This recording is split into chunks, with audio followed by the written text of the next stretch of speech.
You are right now completely alone. The door is locked, the curtains are drawn, and there is only you in the room. Then suddenly, the back of your neck goes cold. For no reason. With no explanation, you turn around. No one is there. But the feeling doesn't go away. Roughly 90% of people report experiencing this at least once in their lives. And the strange thing is, almost no one takes the time to explain why. Today we dig into that reason, and the answer is far more unsettling than you think. In 1898, French psychologist Pierre Janet met a patient. She was convinced that whenever she was alone, someone was standing behind her. When she turned around, there was never anyone there. But she couldn't stop. Janet gave this symptom a name: the felt sense of a presence. At the time, people dismissed it as a simple mental disturbance, but 100 years later, scientists have arrived at a very different conclusion. This sensation isn't an illness. It's a default setting of what it means to be human. In 2006, neuroscientist Olaf Blanke at the Swiss Federal Institute of Technology in Lausanne ran a strange experiment. While treating a patient with epilepsy, he stimulated a specific brain region, the temporoparietal junction. Suddenly, the patient cried out, "Someone is behind me. They're touching me." There were only two people in that room, the doctor and the patient. Blanke repeated the stimulation. The same reaction occurred again. He realized this sensation had nothing to do with spirits or ghosts. It was a glitch in the brain, specifically in the internal map the brain uses to track where your own body is in space. But then something strange happened. It turned out that under the right conditions, this glitch could appear in almost anyone. Among extreme climbers, there's a story that has circulated for decades. One climber ascending Everest in thin air and utter exhaustion felt someone walking beside him. When he looked, no one was there, but the presence felt so real that he later said, "If he hadn't been there, I wouldn't have made it down that mountain alive." This phenomenon would later be named the third man factor. In extreme isolation, extreme fatigue, extreme darkness, the human brain manufactures its own companion. This is where everything changes. This was no longer a rare symptom affecting a few people.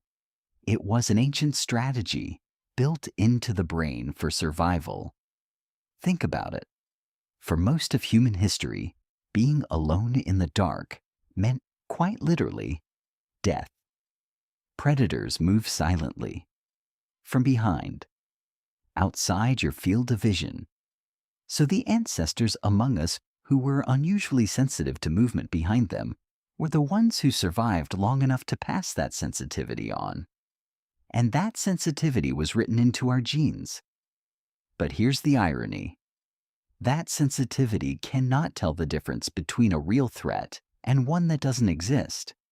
Your brain is not afraid of being wrong. It would rather sound a false alarm 10 times than miss one real threat.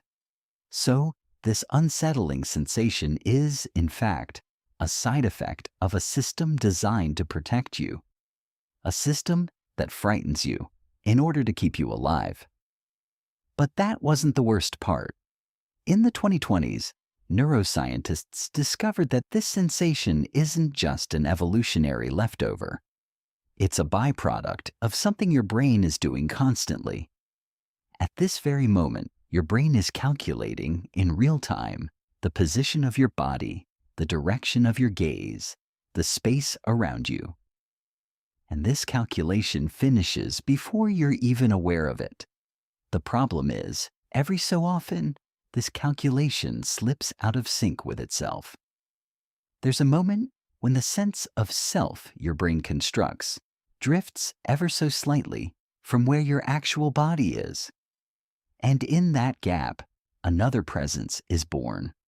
And this is the part almost no one talks about. That presence is in fact you. Another version of you, one your own brain has calculated into being. Here, a truly uncomfortable question arises. What if that presence behind you was never an external threat, but you yourself? What if the thing you feared your whole life was simply another self your brain had constructed? Then what were we actually afraid of all along? Not an intruder. We were afraid of our own shadow, afraid of a version of ourselves we could never fully accept being alone with. This isn't a story about a strange sensation. It's a story about us. Modern people are, by some measures, the generation most afraid of solitude in recorded history. We grow anxious without notifications, restless in silence, and the instant we're left alone, we rush to fill that emptiness with something, anything. And in that emptiness, our brains conjure someone, because we cannot bear the full weight of solitude. Tens of thousands of years ago, this sensation kept us alive against predators. Today, it may be telling us something else entirely, that we still haven't learned how to truly be alone. So the next time you're in an empty room and the back of your neck goes cold, don't turn around. Instead, ask that feeling a question.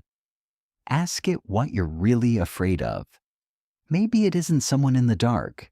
Maybe it's a version of yourself you've never fully faced. We spend our whole lives afraid of being alone. But maybe what we're really afraid of isn't solitude itself. It's what solitude reveals when there's finally no one left to hide behind